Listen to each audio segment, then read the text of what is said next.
ನಮಸ್ತೆ ವೀಕ್ಷಕರೇ, ಸುದ್ದಿಗಾರ ಲೇಡೀಸ್ಗೆ ಸ್ವಾಗತ. ನಾನು ನಿಮ್ಮ GM ರಾಜಶೇಖರ್. ಚಿಕ್ಕಮಗಳೂರಿನ ಮಲೆನಾಡು ಭಾಗದಲ್ಲಿ ಕಾಡು ಕೋಣಗಳ ಅಬ್ಬರ ಮುಂದುವರೆದಿದ್ದು, ಎರಡು ಬಲಿಷ್ಠ ಕಾಟಿಗಳ ನಡುವೆ ನಡೆದ ಭೀಕರ ಕಾಳಗವೊಂದು ಕೊನೆಯಲ್ಲಿ ಒಂದರ ಸಾವಿಗೆ ಕಾರಣವಾಗಿದೆ. ಪರಸ್ಪರ ಹಣಾಹಣಿ ನಡೆಸುತ್ತಿದ್ದ ವೇಳೆ ನಿಯಂತ್ರಣ ತಪ್ಪಿದ ಕಾಡು ಕೋಣವೊಂದು ಸುಮಾರು 50 ಅಡಿ ಆಳದ ಪ್ರಪಾತಕ್ಕೆ ಬಿದ್ದಿದೆ. ಈ ಅಪಘಾತದಿಂದಾಗಿ ಕಾಟಿಯು ಗಂಭೀರವಾಗಿ ಗಾಯಗೊಂಡು ಸ್ಥಳದಲ್ಲೇ ನೆರಳಾಡುತ್ತಿದ್ದು, ಮಾಹಿತಿ ತಿಳಿದ ಅರಣ್ಯ ಇಲಾಖೆ ಸಿಬ್ಬಂದಿ ಕೂಡಲೇ ಸ್ಥಳಕ್ಕೆ ಧಾವಿಸಿ ತಜ್ಞ ಪಶುವೈದ್ಯರ ಮೂಲಕ ಜೀವ ಉಳಿಸುವ ಸತತ ಪ್ರಯತ್ನವನ್ನು ನಡೆಸಿದರೂ ಕೂಡ ಚಿಕಿತ್ಸೆ ಫಲಕಾರಿಯಾಗದೆ ಕಾಡುಕೋಣ ಮೃತಪಟ್ಟಿದೆ.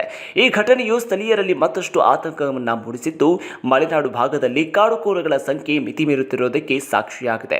ಕೇವಲ 3 ದಿನಗಳ ಹಿಂದಷ್ಟೇ ಕಾಡುಕೋಣದ ದಾಳಿಗೆ ಯುವಕನೊಬ್ಬ ಬಲಿಯಾಗಿದ್ದ ಘಟನೆಯು ಬೆನ್ನಲ್ಲೇ ಇದೀಗ ಈ ಒಂದು ಅನಾಹುತವು ಕೂಡ ಸಂಭವಿಸಿದೆ. ನಿರಂತರ ಹಾವಳಿಯಿಂದ ಕಾಫಿ ತೋಟದ ಮಾಲೀಕರು ಮತ್ತು ಕೃಷಿಕರು ಕಂಗಾಲಾಗಿದ್ದು, ಕಾಡು ಪ್ರಾಣಿಗಳ ನಿಯಂತ್ರಣಕ್ಕೆ ಸರ್ಕಾರ ಹಾಗೂ ಅರಣ್ಯ ಇಲಾಖೆ ಶಾಶ್ವತ ಪರಿಹಾರ ಕಂಡುಕೊಳ್ಳಬೇಕು ಎಂದು ಸಾರ್ವಜನಿಕರು ಒತ್ತಾಯಿಸಿದ್ದಾರೆ.